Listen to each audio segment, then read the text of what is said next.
Today we are going to discuss about bail provisions. Actually, we are doing the MCQs from Samarth Agrawal's latest book. It's a wonderful, wonderful book, and this is just for revisional purposes. Uh, we are going to do BNSS MCQs just for the sake of revision, and it's a very quick revision. So, we'll start with which chapter of BNSS provides for provisions relating to bail and bonds? So we have chapter 35. The answer would be D. Chapter 35 provisions as to bail and bonds. We can see right here. Then which section provides for taking bail in bailable offense? कौन सा section bailable offences में bell दिलाता है? तो हमारा section 478 सबसे पहला section जो है यहाँ पे provisions as to bail and bond. तो इसमें section 478 answer would be A. For the purpose of section 478 BNSS, a person arrested shall be presumed to be an indigent person if that person is unable to give bail immediately after the arrest. क्या presume किया जाएगा कि वो एक गुर्बत में जी रहा व्यक्ति है अगर वो बेल तुरंत नहीं दे पाता है अपनी अरेस्ट के बाद, या फिर वो प्रिज्यूम किया जाएगा to be an indigent person अगर वो पर्सन बेल नहीं दे पाता है within 1 week of his arrest. तो सेक्शन 478 में एक्सप्लेनेशन में कह रहे हैं कि पहले तो देखिए 478 के 1 के प्रोवाइजो में कह रहे हैं कि प्रोवाइडेड दैट सच ऑफिसर और court if he thinks fit may and shall if such person is indigent is unable to furnish security is unable to furnish surety instead of taking bail bond from such person, discharge him on his executing bail bond. तो अगर वो discharge कर देता है अपनी surety, discharge कर देता है अपना बॉन्ड, तो डिस्चार्ज नहीं कर पाता है, तो कोर्ट जो है, कोर्ट को लगता है कि इंडिजेंट है, तो कोर्ट उसे डिस्चार्ज कर देगा कि भाई आप बॉन्ड मत दीजिए, आपको ऐसे ही बेल दे दी जाएगी.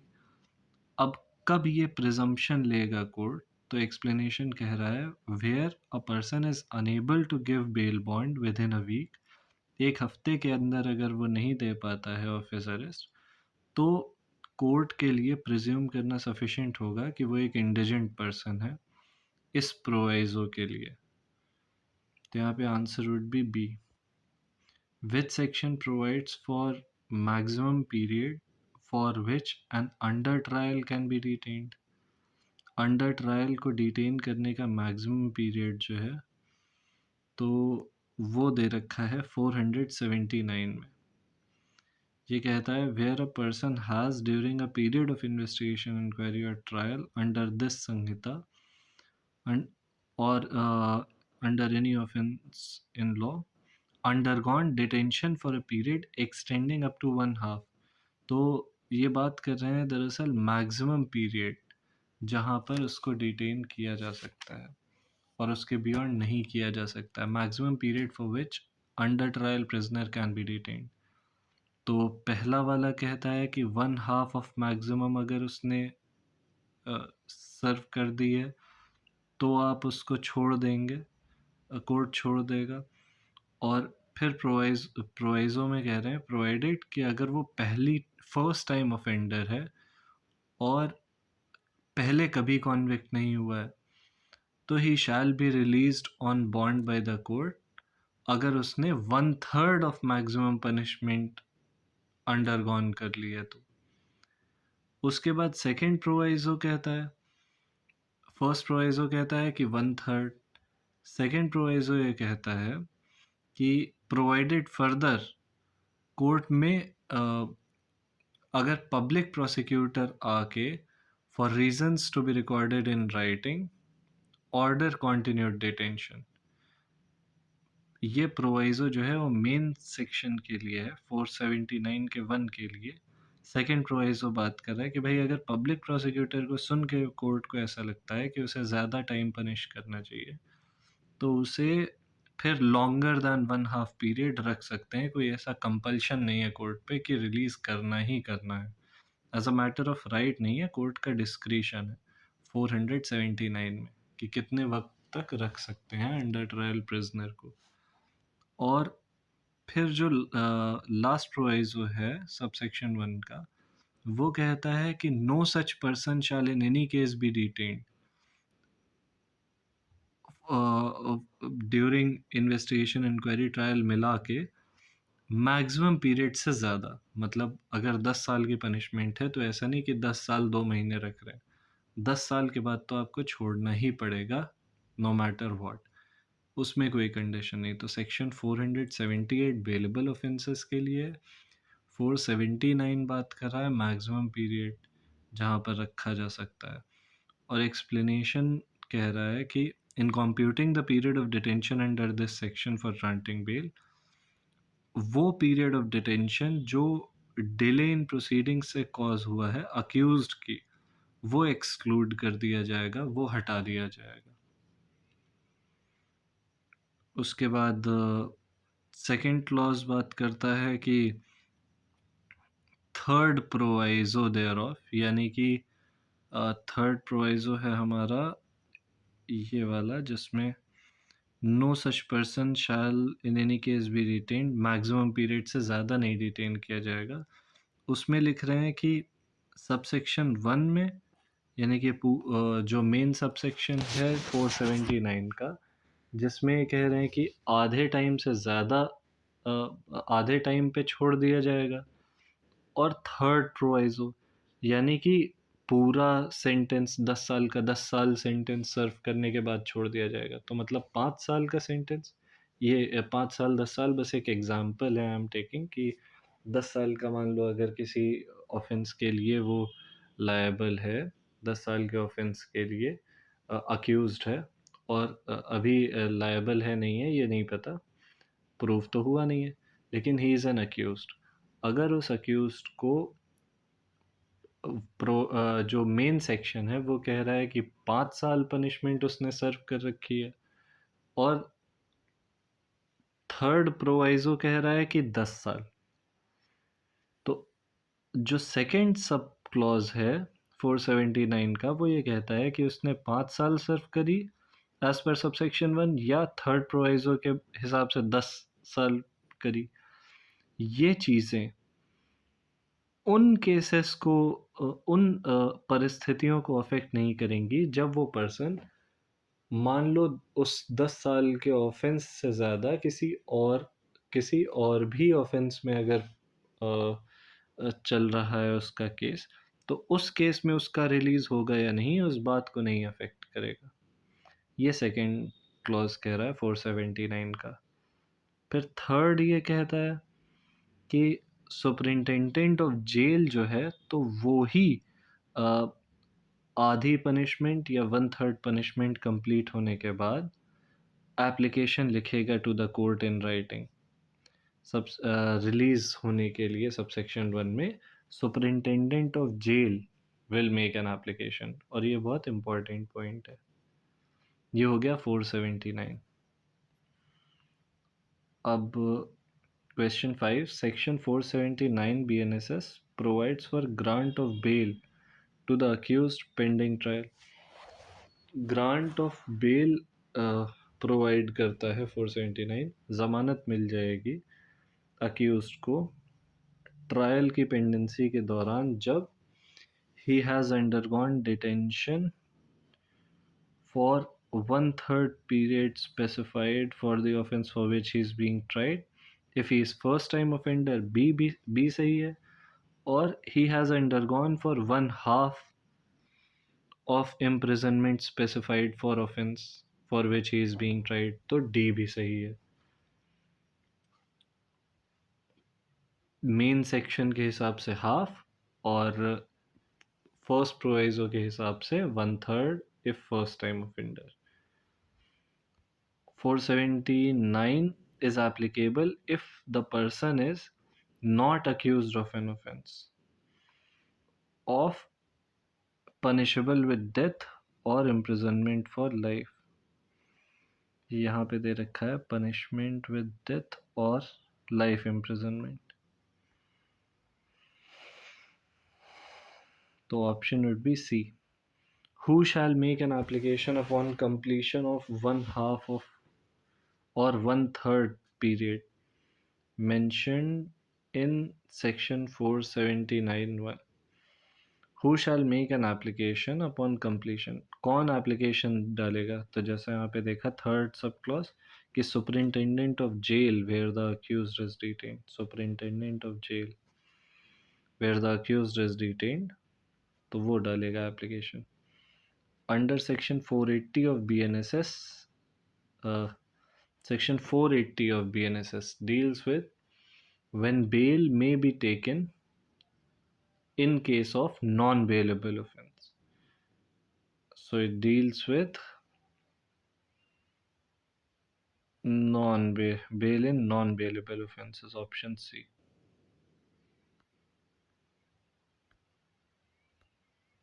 Then in case of non-bailable offense under section 480 BNSS, the magistrate can release a person produced before him on bail. Magistrate जो है तो वो रिलीज़ कर सकता है पर्सन को जो उसके सामने प्रोड्यूस किया गया है on bail.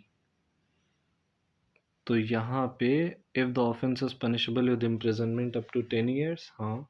If the person does not appear to be guilty of offence punishable with death और इम्प्रिजनमेंट फॉर लाइफ, हाँ। If the person is not previously convicted, ठीक है। तो इसके लिए हमको सेक्शन 480 देखना पड़ेगा कि when any person accused of or suspected of commission of non-bailable offense is arrested or detained, non-bailable offense के लिए accused है या suspected है और उसको arrest और detain कर लिया बिना वारंट के, तो brought before a court other than high court or court of session, यानी कि judicial magistrate के सामने आया है, तब he may be released on bail, तब उसे बेल मिल सकती है। लेकिन such person shall not be so released if there appears grounds for believing he has been guilty of offense punishable with death or life imprisonment, यानी कि punishable with death or life imprisonment option B, or shall not be so released if such offense is cognizable offense or previously convicted with offense of death punishable for life imprisonment or 7 years or more had been previously convicted on 2 or more occasions. तो यानी कि इसमें 10 साल की imprisonment option A आ जाएगा। ये दोनों included हैं, ऐसे में कह रहे हैं यहाँ पे प्रोवाइडेड दैट द कोर्ट में direct that person refer to in clauses 1 and 2, यानी कि जिसको डेथ इम्प्रिजनमेंट पहले मिल चुका है वो पर्सन गिल्टी था, या फिर कह रहे हैं 2 में कि वो प्रीवियसली कॉन्विक्ट हो चुका है डेथ या 7 ईयर्स से ज़्यादा की सज़ा के लिए, तो ऐसा पर्सन रिलीज़ नहीं किया जाएगा। कोर्ट में direct that person referred to be released on bail if such person is child, women, sick और इन्फर्म। तो अगर चाइल्ड है, वुमेन है, सिक, इन्फर्म है, तब तो उसे रिलीज़ नहीं किया जाएगा। लेकिन अगर वो ये नहीं तो उसे रिलीज़ कर दिया जाएगा। लेकिन अगर वो ये नहीं है तो उसे जनरली नहीं रिलीज़ किया जाएगा, ऐसा ये मैंडेट है। लेकिन अब जो सेक्शन जो बेलेबल ऑफेंसेस हैं, तो नॉन बेलेबल ऑफेंसेस हैं, तो ऐसा नहीं है कि उनमें रिलीज़ ही नहीं किया जाता है। हालांकि इसके हिसाब से जो ऑप्शन है हमारे पास, तो सी सबसे अप्रोप्रिएट है कि अगर पर्सन कॉन्विक्टेड नहीं है cognizable offence punishable with death imprisonment for life और 7 years और मोर, तो उसको रिलीज़ कर दिया जा सकता है। लेकिन ऐसा नहीं है कि जो इसका गिल्टी उसको रिलीज़ नहीं किया जा सकता, या जो 10 ईयर्स से ज़्यादा इम्प्रिजनमेंट के लिए उसको नहीं रिलीज़ किया जा सकता। तो रिलीज़ सबको किया जा सकता है। तो इसमें जो अप्रोप्रिएट आंसर हो जाएगा, तो हमारा डी हो जाएगा, क्योंकि वो ये कह रहे हैं कि person does not appear to be guilty of punishable with death और लाइफ इम्प्रिजनमेंट। तो ये बी वाला ऑप्शन भी सही है, सी वाला ऑप्शन भी सही है, और ए वाला ऑप्शन भी सही है। तो यहाँ पे answer will be option D. अब which of the following is not correct regarding provisions of bail in case of non bailable offence? क्या नहीं सही है? तो इसमें हमारा ऑप्शन नंबर सी सही हो जाएगा कि bail can not be granted to the accused who may be required to be identified by witness during investigation. ये कंडीशन नहीं लगाई जा सकती। बाकी सारी कंडीशंस जो हैं तो वो तो जायज़ हैं। देखिए, जो हम लोग सेक्शन 480 में जो थर्ड प्रोवाइज़ो है, ये यहाँ पे आइडेंटिफाइड बाय विटनेस, ये लिखा है provided that mere fact that an accused person may be required for being identified by witness. तो ये टीआईपी की बात कर रहे हैं, टेस्ट आइडेंटिफिकेशन परेड। टीआईपी जो है तो वो कोई सब्सटैंटिव पीस ऑफ एविडेंस नहीं होता है। टीआईपी बस कोरॉबरेशन और कॉन्ट्रडिक्शन के लिए यूज़ करा जाएगा जब कोर्ट में जाके वो पर्सन बयान दे रहा होगा। वहाँ पे जो उसका previous statement of test identification parade था, वो that statement can be used for corroboration and contradiction during trial. And नहीं, कोरॉबरेशन हाँ एंड कॉन्ट्रडिक्शन के लिए वो यूज़ किया जा सकता है, and it is not a substantive piece of evidence otherwise. Then ये हमारा टीआईपी वाला पॉइंट 480 के थर्ड प्रोवाइजो में था। उसके बाद which of the following is not correct regarding provisions of bail in case of non bailable offences? तो ये हमारा हो गया इसका ऑप्शन सी। फिर which section provides for bail to require accused to appear before next appellate court? Next appellate court के सामने appear होने के लिए हमारा सेक्शन है 481 BNSS, before the conclusion of trial and before disposal of appeal. Trial के conclude होने से पहले और अपील के डिस्पोज होने से पहले, दोनों ही केस में जो कोर्ट ट्राई कर रहा है या एपेलेट कोर्ट अपील के डिस्पोज होने से पहले appellate court, as the case में B, shall require the accused to execute a bond. कि वो जब हायर कोर्ट यानी कि ट्रायल कोर्ट कहेगा इसलिए कि एपेलेट कोर्ट में जाएगा जब केस, और एपेलेट कोर्ट इसलिए कि सेकंड अपील में जाए अगर, तो जब सेकंड अपील वाला कोर्ट या जब ट्रायल कोर्ट कहेगा कि एपेलेट कोर्ट अगर नोटिस इशू करता है, तो बॉन्ड जो है तो वो 6 मंथ्स के लिए वैलिड रहेगा। आप 6 महीने के अंदर आपको जाना पड़ेगा हायर कोर्ट में। ये सेक्शन 481 का फर्स्ट क्लॉज कहता है। तो ये बेल है जो रिक्वायर करती है अक्यूज को to appear before next appellate court, section 481 का 1। और अगर अक्यूज्ड अपीयर नहीं होता है, सब क्लॉज 2 कहता है 481 का, तो बॉन्ड जो है तो वो फोरफीट कर जाएगा। फिर एंटिसिपेटरी बेल किस सेक्शन में होता है? तो वो होता है सेक्शन 482 में है। फिर the bail granted to a person who is apprehending arrest is called anticipatory bail. हालांकि एंटिसिपेटरी बेल वर्ड कहीं भी पूरे सीआरपीसी में ना डिफाइंड है ना मेंशन्ड है। सो इज रेगुलर बेल जैसा शब्द भी कहीं नहीं है, but it exists very well. फिर है anticipatory bail under section 482 can be granted by. Anticipatory bail कौन देगा?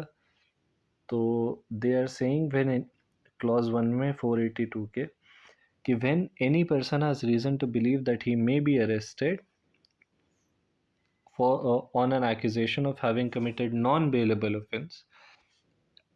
जो एंटिसिपेटरी बेल है हमेशा नॉन बेलेबल ऑफेंस के लिए मिलेगी, क्योंकि बेलेबल ऑफेंस में तो as a matter of right bail मिल रही है, तो वहाँ पे तो आपका राइट हो ही जाएगा।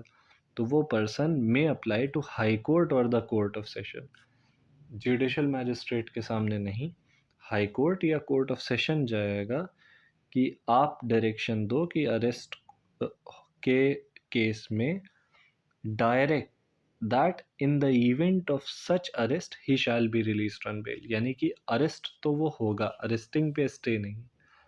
एंटिसिपेटरी बेल जब अरेस्ट हो जाएगा तो वहाँ पे अरेस्टिंग के बाद post arrest release on bail shall be as a matter shall come to the accused as a matter of right. वहाँ पे वो ऐसे ट्रीट किया जाएगा जैसे वो बेलेबल ऑफेंस हो। मोटे तौर पे ये कहा जा सकता है। तो he shall be released on bail compulsorily. ये तो यानी कि कोर्ट ऑफ सेशन और हाई कोर्ट, इसका आंसर डी हो जाएगा। For which of the following offences under BNSS for anticipatory bail under section 482 can be moved. तो किस ऑफेंस किस तरह के ऑफेंसेस के लिए BNSS में एंटिसिपेटरी बेल ली जा सकती है? तो ऑब्वियस सी बात है, नॉन बेलेबल ऑफेंसेस के लिए। फिर bail to a person apprehending arrest can be granted by the high court और the court of session. Can anticipatory bail be granted in respect of bailable offences and if so in what circumstances? नहीं, anticipatory bail दी ही नहीं जा सकती, option A. Then on an application made by a person apprehending arrest on the accusation of having committed a non-bailable offence, the High Court or the Court of Session may, under Section 482 BNSS, give direction that in the event of such arrest he shall be released on bail। जब अगर ऐसा event arise होता है कि उसको arrest किया जाए तो उसको he shall be released on bail. ऐसा नहीं है कि बेल आपकी उसकी अरेस्टिंग नहीं होगी, ही शैल बी अरेस्टेड। जैसे ऑप्शन ए में लिखा he shall not be arrested, तो नहीं, ऐसा नहीं होगा, he shall be arrested but he shall be released on bail in the event of arrest. अब filing of FIR is a condition precedent to the exercise of power under section 482। तो ये गलत है, क्योंकि FIR ज़रूरी होना, FIR file होना ये ज़रूरी नहीं। रीज़न टू बिलीव होना चाहिए कि ही मे बी अरेस्टेड। अभी FIR नहीं हुई है लेकिन उसको रीज़नेबल एप्रीहेंशन है कि अरेस्ट किया जा सकता है, तो वहाँ पे भी हो जाएगा। तो option is B. Special power regarding bail under 483 of BNSS। अब 483 में क्या पावर है? 483 में स्पेशल पावर्स दे रखी हैं, कहाँ की? हाई कोर्ट और कोर्ट ऑफ सेशन की। तो वो हाई कोर्ट की दे रखी है और दे रखी है कोर्ट ऑफ सेशन की। ये जो 483 है, ये हम सेक्शन 480 के साथ में पढ़ना चाहिए, क्योंकि सेक्शन 480 जो है तो वहाँ पे हमने देखा था नॉन बेलेबल ऑफेंसेस के केस में जुडिशल मैजिस्ट्रेट की पावर। अब ये बात कर रहा है 483 हाई कोर्ट और कोर्ट ऑफ सेशन में, that any person accused of an offence and in custody be released on bail, and if the offence is nature specified in subsection 3 of section 480 may impose any condition which it considers necessary for the purpose। तो एक तो ये कह रहे हैं कि accused को custody से बेल दे दें, और अगर ऑफेंस जो है तो वो 480 के सब क्लॉज 3 के नेचर का है, तो वहाँ पे जो भी कंडीशन लगाना चाहे कोर्ट वो लगा सकता है। अब 480 का 3 क्या है? तो वो ये कहता है कि अगर जो अक्यूज्ड है या सस्पेक्टेड है उस पे इम्प्रिजनमेंट है 7 ईयर्स या उससे ज़्यादा का, या उसने ऑफेंस कर रखे हैं चैप्टर 6, चैप्टर 7, चैप्टर 17, या अबेटमेंट, कॉन्स्पिरेसी या अटेम्प्ट टू कमिट, इस तरह के ऑफेंसेस कर रखे हैं उसने, तो उस पे कोर्ट कंडीशंस इम्पोज कर सकता है। ये बात जुडिशल मैजिस्ट्रेट के पास पावर है कि वो कोर्ट इम्पोज कर सकता है। तो यहाँ पे यही कह रहे हैं कि कोई भी अक्यूज जो है उसको रिलीज कर सकते हैं, और अगर ऑफेंस जो है तो वो इस तरह का है, अबेटमेंट, कॉन्स्पिरेसी या 7 साल से ज़्यादा की सज़ा, तो वहाँ पे कोर्ट जो है, हाई कोर्ट या कोर्ट ऑफ सेशन, में impose any condition which it considers necessary. तो कोर्ट अगर चाहे तो उसमें फिर कुछ कंडीशंस भी लगा सकता है ऐसे पर्सन पे। That any condition imposed by a magistrate when releasing a person on bail be set aside or modified। यहाँ पे एक तरह से रेक्टिफिकेशन की पावर दे रहे हैं थोड़ी सी 483 सेक्शन में हाई कोर्ट और कोर्ट ऑफ सेशन को, कि अगर मैजिस्ट्रेट ने कोई ऐसी कंडीशन इम्पोज की है जो हाई कोर्ट या कोर्ट ऑफ सेशन चाहे तो उसको वेरी कर सकता है, बदल सकता है 483 में। फिर section 483 of BNSS provides for special power of high court और कोर्ट ऑफ सेशन। ठीक है, विच section provides that amount of bond executed shell not B excessive. अब जो अमाउंट है बॉन्ड का तो वो एक्सेसिव नहीं होगा, ये कह रहा है सेक्शन 484 हमारा। The amount of every bond executed under this chapter shall be fixed with due regard to circumstances of the case and shall not be excessive, or the High Court or the Court of Session may direct that bail required by police officer or magistrate be reduced। एक तो देखो 483 में कह रहे हैं, 483 के 1 का B, उसमें कह रहे हैं कंडीशंस को मॉडिफाई कर सकता है, और 484 के 2 में कह रहे हैं कि बेल का अमाउंट कम किया जा सकता है।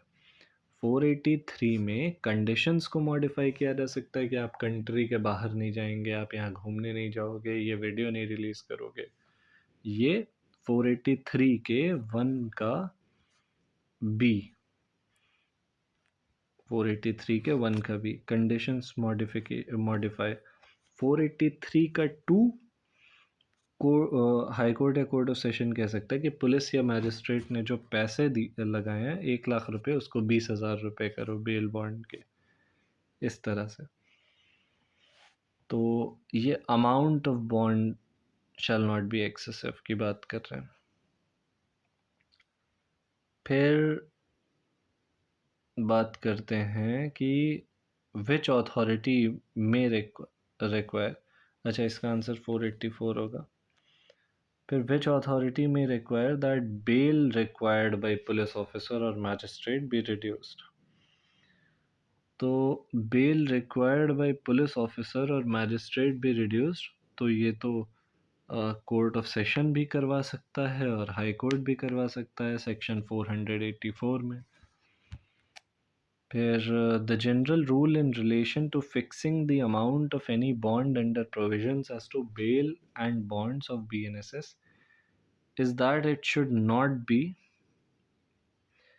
यहाँ पे बहुत बारीक सा पॉइंट है, और वो ये सेक्शन 484 के लास्ट में उन्होंने लिखा है शैल नॉट बी एक्सेसिव, तो इसका आंसर भी ऑप्शन सी हो जाएगा, शैल not B excessive. Under which provision can the court issue a warrant or of arrest against a person released on bail and require him to furnish sufficient sufficient surety? तो इसका answer हो जाएगा section 488,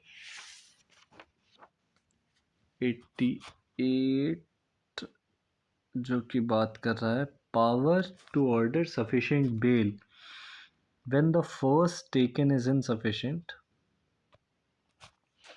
यानी कि if through mistake, fraud और otherwise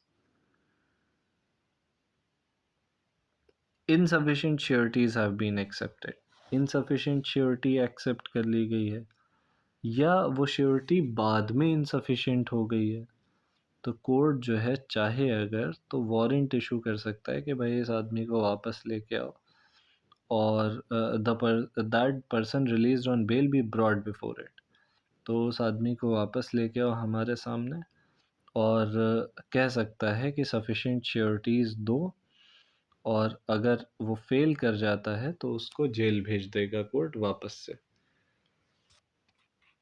तो ये 488 में कर सकता है, वारंट इशू करके बेल वाले पर्सन को अरेस्ट करवा सकता है for sufficient sureties. Sufficient bail लेके आओ, बेल जो श्योरिटी है तो वो इनसफिशिएंट है। फिर which section provides for declaration of sureties as to number of persons to whom they have stood surety? तो डिक्लेरेशन ऑफ श्योरिटीज़ ये होगा सेक्शन 486 में। Every person standing surety, declaration by sureties section 486, every person standing surety to the accused person be released on bail. और वो declaration भी देगा कि court में as to number of persons जिनके लिए वो श्योरिटी की तरह खड़ा हुआ है। उसके बाद विच section provides for discharge of sureties? तो डिस्चार्ज ऑफ श्योरिटी के लिए सेक्शन 489 बात करता है डिस्चार्ज ऑफ श्योरिटी की, कि all or any sureties for the attendance and appearance of a person released on bail may at any time apply। जो भी sureties हैं attendance and appearance of a person के लिए responsible, वो किसी भी वक्त अप्लाई कर सकते हैं मैजिस्ट्रेट के सामने कि भाई हमें अब हमारे बंधन से मुक्त करो पूरी तरह से और so far as relates to the applicants, या कुछ लिमिट तक। तो ये कभी भी अप्लाई कर सकते हैं। On such application being made, magistrate जो है तो वो वारंट इशू कर देगा 489 में डिस्चार्ज के लिए। ठीक है, अब यहाँ पे एक तो 489 में डिस्चार्ज ऑफ श्योरिटीज़ है और 488 में सफिशिएंट बेल अगर नहीं है तो उसके लिए अरेस्ट करवा सकता है कोर्ट कि उसको वापस लाओ। और डिस्चार्ज और श्योरिटी अगर कहे, मतलब 488 में कोर्ट अपनी तरफ से कह रहा है, देखा उसने बाई मिस्टेक, फ्रॉड या किसी भी तरह से, और 489 जो है तो उसमें श्योरिटी आके कह रहा है कोर्ट से। और जब मैजिस्ट्रेट के पास एप्लीकेशन डाला 489(1) में डिस्चार्ज होने के लिए श्योरिटी ने, तो 489(2) में जो मैजिस्ट्रेट है तो वो वारंट इशू कर देगा और कहेगा कि उस बेल्ड पर्सन को वापस हमारे पास लेके आओ। फिर 489 का क्लॉज 3 ये कह रहा है कि on the appearance of such person pursuant to warrant, मतलब जब वारंट निकाला गया तो उस पर्सन की अरेस्ट पे जब वो अपीयर हुआ या उसने खुद ही सरेंडर कर दिया मैजिस्ट्रेट के सामने, तो मैजिस्ट्रेट जो है तो वो डायरेक्ट करेगा कि भाई बॉन्ड लेके आओ। और मतलब एक तो वो जो श्योरिटी है उसको डिस्चार्ज कर देगा जो एप्लीकेंट है, as so far as it relates to the applicants.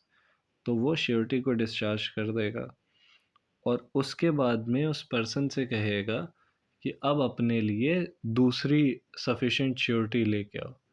अगर वो अक्यूज़ नहीं ला पाता है तो उसको जेल में कमिट कर देगा कि अब जेल जाओ। फिर जब श्योरिटी तुम्हारी कह रही है कि हम नहीं, हमको रिलीज़ कर दो, तो उसको रिलीज़ कर देंगे, यानी कि तुम जेल जाओ। तो ये सेक्शन 489 का पूरा प्रकरण है, डिस्चार्ज ऑफ श्योरिटीज, सेक्शन 489। और 488 में सफिशिएंट बेल नहीं थी किसी वजह से, तो कोर्ट बुला सकता है, कोर्ट खुद से देख ले अगर फ्रॉड मिस्टेक वगैरह से। फिर which section provides for procedure in case of bond, in case bond is forfeited, तो वो प्रोवाइड करता है procedure section 491, where a bond under this Samhita is for appearance or for production of property। तो एक तो ये appearance production of property के लिए बॉन्ड था 491 के 1 के ए में, और 491 के 1 के बी में ये बात कर रहे हैं इन respect of any other bond. Any other bond कौन सा? सिक्योरिटी पीस कीपिंग वाला जो बॉन्ड है कि अब हम उपद्रव नहीं मचाएंगे या कोई ऐसा काम नहीं करेंगे जिससे शांति भंग होगी। ये सारे बॉन्ड्स भी दे रखे हैं अलग अलग टाइप के सीआरपीसी बीएनएसएस में। तो they are saying that either of the two bonds हैं तो court shall record the grounds of such proof and may call upon any person bound by such bond to pay penalty thereof or to show cause why it should not be paid। यानी कि bond के उल्लंघन पे जो surety है तो उससे penalty ली जाएगी। तो कोर्ट ये पूछेगा, ग्राउंड्स रिकॉर्ड करेगा कि बॉन्ड फोरफीट किया गया था, बॉन्ड फोरफीट हो गया है, और अब वो जो है, जो पर्सन बाउंड है पेनल्टी पे करने के लिए, उसको बुलाएगा कि भाई तुमसे पेनल्टी क्यों न ली जाए। ये under BNSS where a surety to a bond dies, the bond is forfeited। तो यहाँ पे his estate shall be discharged from the liability in respect of his bond। तो यहाँ पे एक चीज़ तो ये है सेक्शन 491, जहाँ पे हमें प्रोसीजर दे रखा है कि बॉन्ड अगर फोरफीट हो जाता है तो उसमें प्रोसीजर क्या है। वहाँ पे जो क्लॉज 4 है 491 का 4, वो ये बात कर रहा है कि where the surety to the bond dies before the bond is forfeited. जो बॉन्ड है वो फोरफीट कर गया उसकी मौत से पहले उस पर्सन के, सॉरी उस पर, अच्छा मान इसमें जो कंडीशन दे रखी है वो ये दे रखी है कि जो पर्सन है वो मर जाता है, उसके बाद में बॉन्ड फोरफीट होता है। वो पर्सन एब्सकॉन्ड कर गया, कुछ हो गया, तो वहाँ पे जो ये श्योरिटी है उसकी एस्टेट डिस्चार्ज्ड है लायबिलिटी से उस बॉन्ड के, और उस पर कोई लायबिलिटी अराइज नहीं होगी।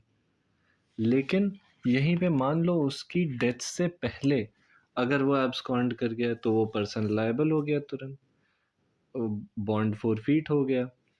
ऐसे में उसकी डेथ जब होगी श्योरिटी की, तो श्योरिटी का एस्टेट लायबल होगा।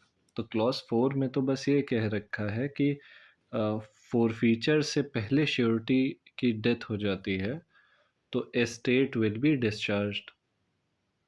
डेथ होने के बाद अगर फोरफीट हुआ है तो एस्टेट से वसूला नहीं जाएगा।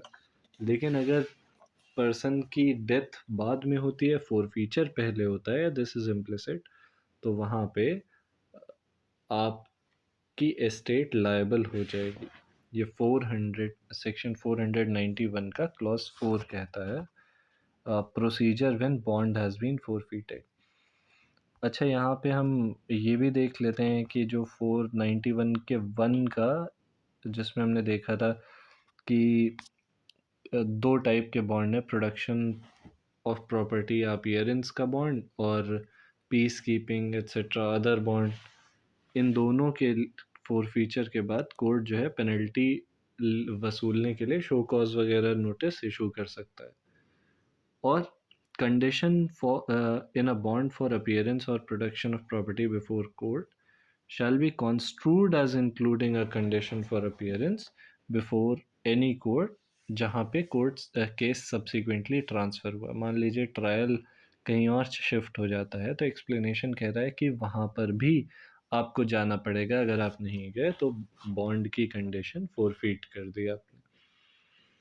फिर सेकंड क्लॉज कहता है कि if sufficient cause has been shown is not shown and penalty is not paid, penalty भी नहीं दे रहे हैं और सफिशिएंट कॉज भी नहीं, तो वहाँ पे जो कोर्ट है तो वो रिकवर करने के लिए प्रोसीड कर सकता है as if such penalty were fine. अब फाइन की रिकवरी जैसा प्रोसीजर कोर्ट यहाँ पे लगा सकता है। अब इसका प्रोवाइज़ो ये कहता है कि अगर पेनल्टी नहीं पे करी, फिर वो रिकवरी भी नहीं हो पाई है जो फ़ाइन की होती है, तो वहाँ पे कोर्ट जो है सिविल जेल भेज सकता है, और जो कि 6 महीने तक की होगी। फिर ये कह रहे हैं कि थर्ड वाले क्लॉज में कि कोर्ट में after recording it's reasons remit any portion of penalty mention, और पार्ट में ही पेमेंट सिर्फ एनफोर्स करा सकता है, मतलब कोर्ट का डिस्क्रिप्शन है। फोर्थ वाला तो हमने देखा ही कि बॉन्ड जो है तो अगर बाद में फोरफीट होता है और श्योरिटी पहले मर जाता है तो श्योरिटी का एस्टेट डिस्चार्ज हो जाएगा। Cash in lieu of surety bond can be permitted wide section 490। Section 490 ये कह रहा है, ये बेसिकली बात ये कर रहा है कि जो श्योरिटी है तो वो बॉन्ड ना रख के पैसा डिपॉजिट करा दे सरकार के पास, या प्रॉमिसरी नोट ले ले और वो एज श्योरिटी रखा जाए, तो कैश जो है वो जमा करा दे इंस्टेड ऑफ बॉन्ड। तो is when any person is required by court or officer to execute bond or bail bond, such court or officer may, अब गुड बिहेवियर के लिए तो पैसा नहीं रखा जाएगा, लेकिन उसके अलावा permit him to deposit sum of money और government promissory notes to such amount may fix in lieu of executing the bond. Bond execute करने के बजाय उससे कह दिया जाए कि आप कैश जमा कर दो। यहाँ पे जो गुड बिहेवियर वाला बॉन्ड है उसके लिए पैसा नहीं लिया जाएगा, वहाँ पे कैश नहीं दे सकते। फिर कह रहे हैं in case where penalty can not be recovered from surety under section 491 of BNSS, ठीक है, the court can order imprisonment of surety in civil jail for 6 months period. ये है 491 के 2 का प्रोवाइजो। 1 में कह रहे हैं कि अगर सफिशिएंट कॉज नहीं शो किया और पेनल्टी भी नहीं दी तो फाइन की तरह ले लो, फाइन नहीं तो 6 महीना जेल प्रोवाइजो में। फिर है विच section provides for cancellation of bond. तो भाई कैंसिलेशन ऑफ बॉन्ड कौन सा सेक्शन प्रोवाइड करता है, तो section 492 without prejudice to the provisions of section 491, कि यानी कि प्रोसीजर तो 491 में दे रखा है, और कह रहे हैं कि उससे उसको कोई हम वो नहीं पहुंचा रहे हैं। उसके अलावा जहाँ पे बॉन्ड इज़ फॉर अपीयरेंस और वो for and it is forfeited, तो बॉन्ड जो है executed by such person as well as the bond executed by surety shall stand cancelled, तो वो कैंसिल हो जाएगा पहली चीज़। और thereafter no such person shall be released only on his own bond in that case. और फिर सिर्फ अपनी गारंटी पे अपने बॉन्ड पे वो पर्सन नहीं छूटेगा। इफ द पुलिस ऑफिसर और court may for appearance before whom bond is executed is satisfied. हाँ, तो सेटिस्फैक्शन वगैरह तो अलग चीज़ है, लेकिन उसके अलावा अपने बॉन्ड पे नहीं छूटेगा। तो ये हो जाएगा सेक्शन 492, कैंसलेशन ऑफ बॉन्ड। 492 हो गया ये। और फिर हम लोग बात करते हैं last question. Which of the following provisions deals with appeal from orders under section 491? Appeal कहाँ जाएगी, प्रोसीजर जो है तो उसकी अपील कहाँ जाएगी, तो वो जाएगी section 495, appeal from orders under 491। All orders passed in case of order by magistrate, तो वो सेशंस जज के पास जाएगा। और अगर कोर्ट ऑफ सेशन का है ऑर्डर, तो वो वहाँ से